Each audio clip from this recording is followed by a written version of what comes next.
యెషయా గ్రంథం 27వ అధ్యాయం. ఆ దినమున యెహోవా గట్టిదై గొప్పదై బలమైన తన ఖడ్గము పట్టుకొనును. తీవ్ర సర్పమైన మకరమును వంకర సర్పమైన మకరమును ఆయన దండించును. సముద్రము మీదనున్న మకరమును సంహరించును. ఆ దినమున మనోహరమగు ఒక ద్రాక్షావనముండును. దాని గూర్చి పాడుడి.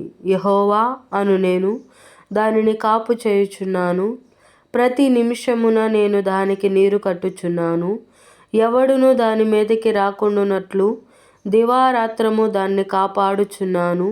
నాయందు క్రోధము లేదు. గచ్చపొదలను బలురకాశ చెట్లను ఒకవేళ నుండిన ఎడల యుద్ధము చేయువాని వలె నేను వాటిలోనికి వడిగా జొచ్చి తప్పక వాటిని కాల్చివేయుదును. ఇలాగున జరగకుండునట్లు జనులు నన్ను ఆశ్రయింపవలెను. నాతో సమాధాన పడవలెను. వారు నాతో సమాధాన పడవలెను. రాబో దినములలో యాకోబు వేరుపారును, ఇశ్రాయేలు చిగిర్చిపూయును. వారు భూలోకమును ఫలభరితముగా చేయుదురు. అతని కొట్టిన వారిని ఆయన కొట్టినట్లు ఆయన అతని కొట్టెనా? అతని వలన చంపబడిన వారు చంపబడినట్లు అతడు చంపబడెనా? నీవు దాన్ని వెళ్ళగొట్టినప్పుడు మితముగా దానికి శిక్ష విధించితివి.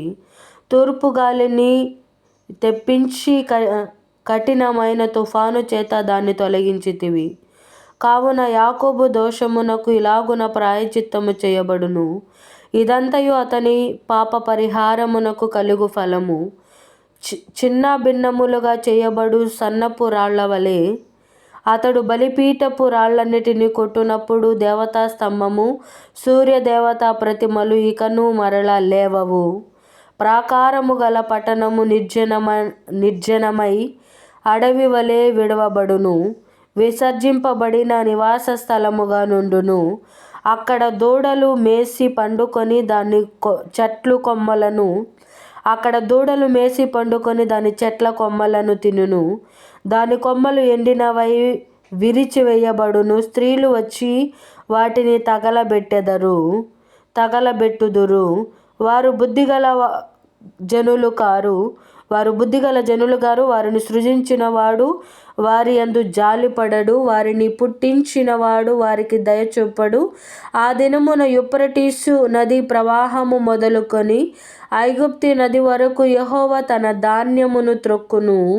ఇశ్రాయేలీయులారా, మీరు ఒకరినొకరు కలుసుకొని కూర్చబడుదురు. ఆ దినమున పెద్ద బూర ఊదబడును. అష్షూరు దేశంలో నశింప సిద్ధమైన వారును ఐగుప్తు దేశములో వెలివేయబడిన వారును వచ్చెదరు. యెరూషలేములోనున్న పరిశుద్ధ పర్వతమున యెహోవాకు నమస్కారము చేయుదురు.